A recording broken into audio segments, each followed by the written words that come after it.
everybody. So today is Sunday. That means it's time for family movie night. And this month I'm doing all teenager month. And so they're a little more mature stories than maybe I might typically do, but they're still PG-13 or below. And so today I am talking about one of my favorite movies of the last 10 years. We're going to talk about The Perks of Being a Wallflower from 2012. And when this movie came out, I was just so moved by it, and I enjoyed it so much that I literally saw it 3 times the first week it came out. It just really spoke to me. Very, very powerful message about friendship and how we are all sort of responsible for taking care of each other, that we shouldn't allow people to be wallflowers, in a sense, that we should watch out for the people that are struggling, and that we all have our struggles in that way. Charlie's seemingly popular sister, she has her struggles, whether it's the football player who is closeted gay, but everybody thinks it's just, they got the greatest life. Sometimes those wounds can be deep and difficult and really can take years to kind of work through, just like with Charlie and his Aunt Helen. And it was one of the first movies that I've ever seen that's a new movie that felt nostalgic, it felt like it was set in my high school with my friends, and I just really related to their dynamic, and even little things like the lockers looked like the lockers I had in high school. Everything. I loved Paul Rudd as the teacher. I felt like he was just inspiring enough without being over the top. Do nice people choose the wrong people to date? Are we talking about anyone specific? Well, we accept the love we think we deserve. Can we make them know that they deserve more? We can try. It was just almost everything in this movie to me was just like pitch perfect, down to the music choices were very nostalgic for me. They're playing good music. Living room routine. Living room routines. Yes!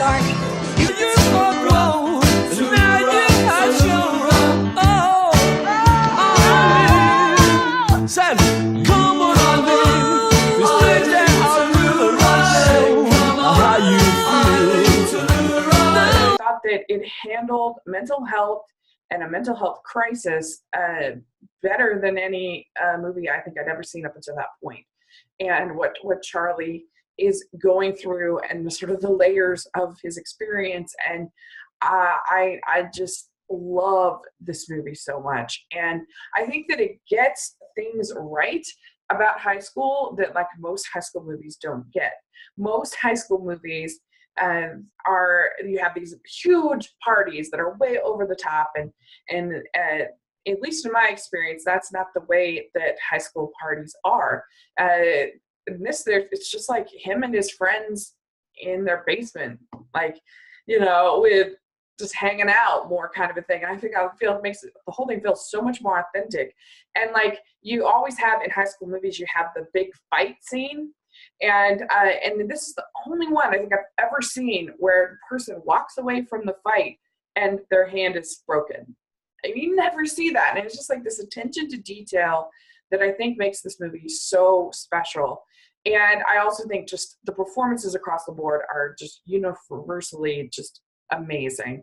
I love Logan Lerman as Charlie. I think that he feels authentic and real. And you just get this wounded spirit behind him, but he's not like a cliche. To me, he felt like a teen. He didn't feel like a 25-year-old trying to play a teen. He felt like a real teen. Emma Watson in her best role, in my opinion, by far here as Sam. I think she pulls off the American accent really well. Character as somebody who just consistently picks kind of safe choices in life, and she kind of knows it. And it takes kind of Charlie as being somebody who is to call her out on that a little bit, but in his kind of quiet way. And I think that that's really beautiful. I think their scene together towards the end is really moving when, you know, she's basically like, I don't want to be a prize. I want to be loved. And Well, I just want you to be happy. Don't you get it, Charlie? I can't feel that. It's really sweet and everything, but you can't just sit there and put everybody's lives ahead of yours and think that counts as love. I don't want to be somebody's crush. I want people to like the real me. I think that the whole message of the movie of we accept the love we think we deserve. And, you know, that if deep down we feel that we are not good people, that we're somehow tarnished, that we're somehow less, then we are going to accept that as that's the love that we're going to expect from people, the way we're going to expect to be treated. Love Patrick, Ezra Miller. He's just now one of my absolute favorite actors, even in something like Justice League. I really enjoyed him, and he is he plays a character that you see a lot, this gay character who's very kind of loud about it but then he also has this like side of him where he is kind of quiet about it, which makes it really interesting. And I think he avoids a lot of the cliches that you have with sort of flaming gay characters. I really, really love his character. And I think that the writing and the dialogue for him and Sam and Charlie is very, very good. It feels authentic to their characters. His relationship with the football player, how he deals with that, I think it feels pretty authentic and moving, and how what would really happen in the 90s with that kind of a situation. And I don't know, he's just great. I mean, his whole thing with the shop teacher, hilarious. You gotta be kidding me. If you fail me, you get me next semester.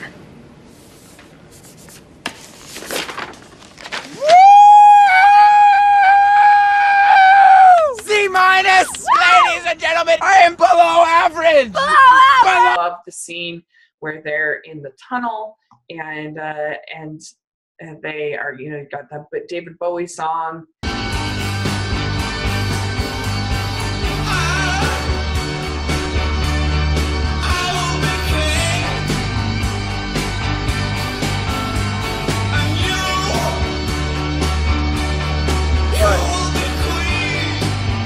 I feel infinite. I love this final speech that Charlie gives. He says, I know these will all be stories someday, and our pictures will become photographs, old photographs. We'll all become somebody's mom or dad. But right now, these moments are not stories. This is happening. I am here, and I'm looking at her, and she's so beautiful. I can see it. This one moment when you know you're not a sad story. You are alive, and you stand up and see the lights on the buildings and everything that makes you wonder. And you're listening to that song and that drive with the people you love most in this world. And in this moment, I swear, we are infinite. And that is so beautiful. You think about the moments in our life, and I mean, I'm grateful that I have never had anything happen to me like what happened to Charlie. But I thought that his sort of revelation at the end was pure truth. And I just, whenever I see it, it just is devastating and moving. And I think it is so beautiful that he can come out of that and become a person that recognizes the beauty in life in those moments, and to take advantage of every moment. And I don't know, I just think it is such a beautifully written, beautifully acted, moving, lovely movie that I relate to so much. I think it is actually really funny. I think the Mae Whitman character is in there for some comic relief, you know, as this kind of this Buddhist angry Buddhist girlfriend kind of thing. She's great. All the other cast is great. I mean, you can tell that this movie was directed by Stephen Chbosky, who did the screenplay based on his own novel. And I actually think this is one of the cases where the movie actually improves upon the novel.